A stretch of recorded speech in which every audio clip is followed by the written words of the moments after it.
പിതാവിൻ്റെയും പുത്രൻ്റെയും പരിശുദ്ധാത്മാവിൻ്റെയും നാമത്തിൽ ആമേൻ. പ്രിയപ്പെട്ടവർ, ഇന്ന് ജനുവരി 11 ഞായറാഴ്ച.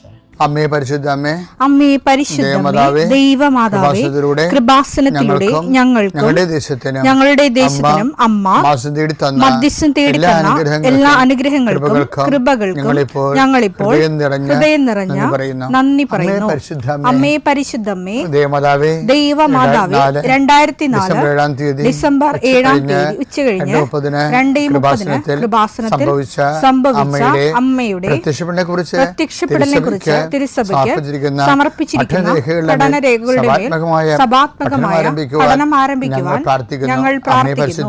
അമ്മേ പരിശുദ്ധമേ, ഭൂസ്വർലോകങ്ങളുടെ രാജ്ഞിയായ അങ്ങേയ്ക്ക് ഭൗമസംരക്ഷണത്തിനായി പ്രപഞ്ചപ്രകൃതിയെ തന്നെ തിരുസഭ പ്രതിഷ്ഠിക്കുവാൻ ഈ പ്രത്യക്ഷീകരണം വഴി ഇടയാക്കണമേ. പരിശുദ്ധമേ, ജപമാല മാതാവേ, സകല കൃപാസനം പ്രാർത്ഥനയോടും ചേർത്ത് ഞങ്ങളിപ്പോൾ പ്രാർത്ഥിക്കുന്ന ഈ കുടുംബത്തിന്റെ പ്രത്യേക നിയോഗം പറ മക്കളെ.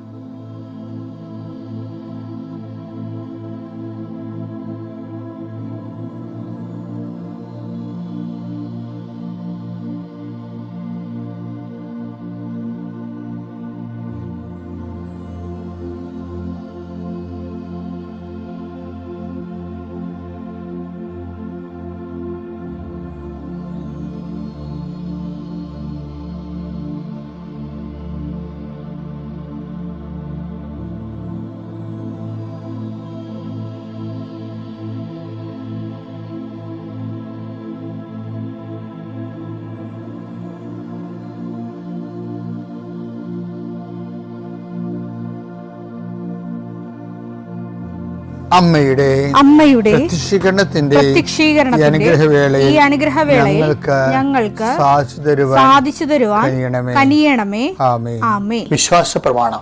സർവശക്തനായ പിതാവും ആകാശത്തിന്റെയും ഭൂമിയുടെയും സൃഷ്ടാവുമായ ദൈവത്തിൽ ഞാൻ വിശ്വസിക്കുന്നു.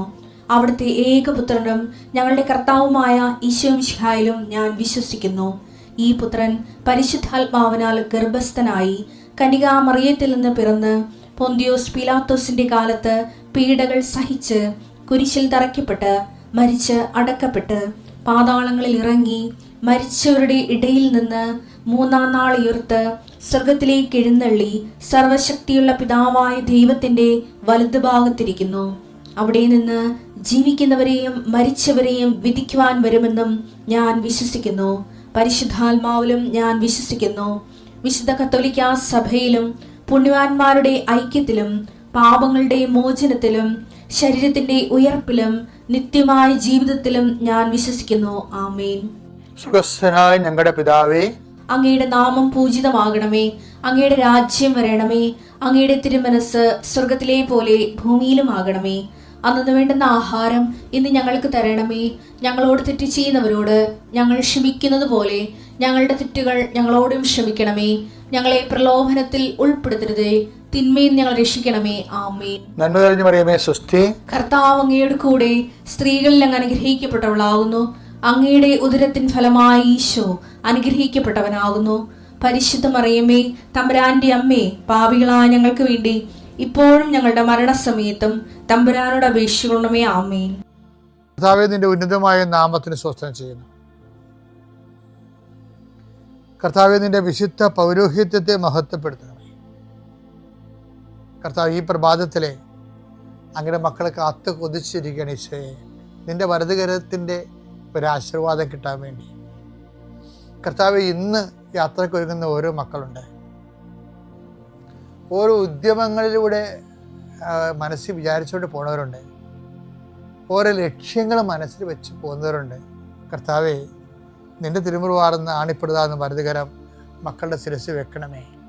അവർ പോകുന്നിടത്തേക്കല്ല, നീ പോകുന്നിടത്തേക്കെല്ലാം ഞാൻ നിന്റെ കൂടെ വരുമെന്ന് കർത്താവ് അങ്ങ് പറഞ്ഞിട്ടുണ്ടല്ലോ ഈശോയെ. അങ്ങയുടെ സഞ്ചാര സാന്നിധ്യം അങ്ങയുടെ മക്കളുടെ കൂടെ ഉണ്ടായിരിക്കണമെന്ന് പ്രാർത്ഥിക്കുന്നു. കർത്താവേ, ഉദ്യോഗത്തിൻ്റെ കാര്യത്തിന് വേണ്ടി പോകുന്നവരുണ്ട്,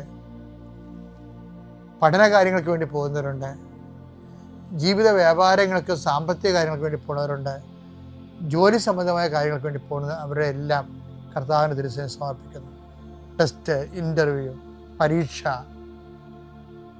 അതുപോലെ ഏജൻസി, ക്രയവിക്രയങ്ങൾ, ജീവിതമാർഗങ്ങൾ, വിദൂര യാത്രകൾ,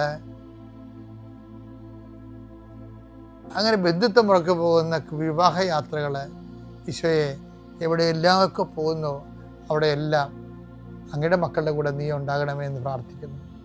ഇന്നത്തെ മുഴുവൻ യാത്രകളിൽ കർത്താവ് നിൻ്റെ കൂടെ ഉണ്ടാവുകയും മാതാവ് നിൻ്റെ വലതുകരം ഗ്രഹിക്കുകയും സഞ്ചാരി മാതാവ് രാത്രി നീ തിരികെ വരുമ്പോൾ നിന്നെ ആരോഗ്യത്തോടെയും സമാധാനത്തോടെയും സുരക്ഷിതമായി ദൈവം നിന്നെ തിരികെ എത്തിക്കുകയും ചെയ്യട്ടെ. നിത്യം പിതാവും പുത്രനും പരിശുദ്ധാത്മാവും സുരക്ഷിതമാകും. എൻ്റെ പ്രിയപ്പെട്ടവരെ, കഴിഞ്ഞ ദിവസങ്ങളിൽ പെട്ടെന്ന് ഒരു ട്വിസ്റ്റിങ് സംഭവിച്ച് ആദ്യവാഴ്ച ധ്യാനത്തിൽ അപ്പം കർത്താവ് ചോദിച്ചത് ഈ മാനസാന്തരത്തിൻ്റെ ഫലങ്ങൾ പുറപ്പെടുവിക്കാൻ പറഞ്ഞു. അപ്പം മാനസാന്തരം എന്ന് പറഞ്ഞിട്ട് ഞാൻ മാനസാന്തരപ്പെട്ടെന്ന് പറഞ്ഞൊരു കാര്യമില്ല. അത് മാനസാന്തരപ്പെട്ടോ ഇല്ലയെന്ന് അറിയേണ്ടത് ഫലങ്ങളെ കൊണ്ടാണ്. മത്തായി ശ്ലീഹയുടെ സുവിശേഷം 3:8 മാനസാന്തരത്തിന് യോജിച്ച ഫലം പുറപ്പെടുവിക്കും. മാനസാന്തരത്തിന് യോജിച്ച ഫലം. അപ്പം ഫലമല്ല പ്രശ്നം, യോജിച്ച ഫലമാണ് പ്രശ്നം. മാനസാന്തരം യോജിച്ച ഫലം എന്ന് പറയുമ്പോൾ കഴിഞ്ഞ ദിവസം പറഞ്ഞുകൊണ്ടിരിക്കുന്ന സമയത്ത് ഈശോ പറഞ്ഞു, ധ്യാനത്തിൽ ഈശോ പറയുന്നതിൽ മാനസാന്തരത്തിന് യോജിച്ച ഫലങ്ങളെന്ന് പറയണത് ഇപ്പം മുന്തിരിയിൽ നിന്ന് മുൾച്ചെടിയിൽ നിന്ന് മുന്തിരിപ്പഴമോ ഞെരിഞ്ഞിൽ നിന്ന് അത്തിപ്പഴമോ പെറുക്കാറുണ്ടോ എന്ന് പറഞ്ഞില്ലേ? അപ്പം അതിൻ്റെ അർത്ഥം മുൾച്ചെടിയായിട്ട് തുടരണം, അതുപോലെ തന്നെ ഞെരിഞ്ഞിലായിട്ട് തുടരണമെന്നാണ്. അങ്ങനെ അല്ല ബൈബിൾ ഉപദേശിക്കണത്. അതായത് മുൾച്ചെടിയുടെ സ്വഭാവങ്ങൾ മാറണം, ഞെരിഞ്ഞിൻ്റെ സ്വഭാവം മാറണം. മത്തായി 7:16 ഫലങ്ങളിൽ നിന്ന് അവരെ മനസ്സിലാക്കാം. മുൾച്ചെടിയിൽ നിന്ന് മുന്തിരിപ്പഴമോ ഞെരിഞ്ഞിൽ നിന്ന് അത്തിപ്പഴമോ പറിക്കാറുണ്ടോ? നല്ല വൃക്ഷം നല്ല ഫലവും ചീത്ത വൃക്ഷം ചീത്ത ഫലവും നൽകുന്നു.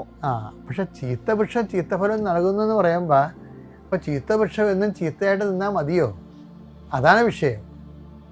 പക്ഷേ മോഷ്ടിക്കുന്നവൻ ഇനിമേൽ മോഷ്ടിക്കാതിരിക്കട്ടെ എന്ന് പറയുമ്പോൾ മുള്ള് കായ്ക്കുന്നവൻ ഇനിമേൽ മുള്ള് കായ്ക്കാതിരിക്കട്ടെ എന്നല്ല എൻ്റെ അർത്ഥം. എഫേസ്യർ 4:28 മോഷ്ടാവ് ഇനിമേൽ മോഷ്ടിക്കരുത്. അവൻ ഇല്ലാത്തവരുമായി പങ്കുവെക്കാൻ എന്തെങ്കിലും സമ്പാദിക്കുന്നതിന് വേണ്ടി സ്വന്തം കൈകൾ കൊണ്ട് മാന്യമായി ജോലി ചെയ്യട്ടെ. അപ്പൊ ഇതാണ് മാനസാന്തരത്തിന്റെ ഫലങ്ങൾ എന്ന് പറയുന്നത്. അവൻ സ്വഭാവത്തിൽ മോഷ്ടാവാണ്.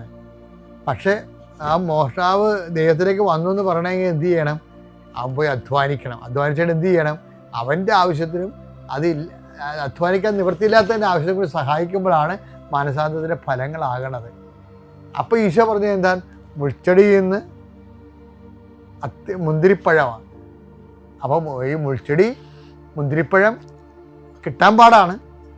പക്ഷേ മുൾച്ചെടിയായിട്ട് തുടരാൻ എന്ന കർത്താവ് ആഗ്രഹിക്കുന്നില്ല. മോഷ്ടാവ് ഇനിമേൽ മോഷ്ടിക്കാതിരിക്കട്ടെ എന്ന് പറയുമ്പോൾ ഈ മുന്തിരിപ്പഴം കായ്ക്കണമെന്ന് തന്നെയാണ് ഉദ്ദേശിക്കുന്നത്. ഞെരിഞ്ഞിലെ അത്തിപ്പഴം കായ്ക്കണം തന്നെ ഉദ്ദേശിക്കുന്നത്. അതാണ് മാനസാന്തരത്തിൻ്റെ ഫലങ്ങൾ.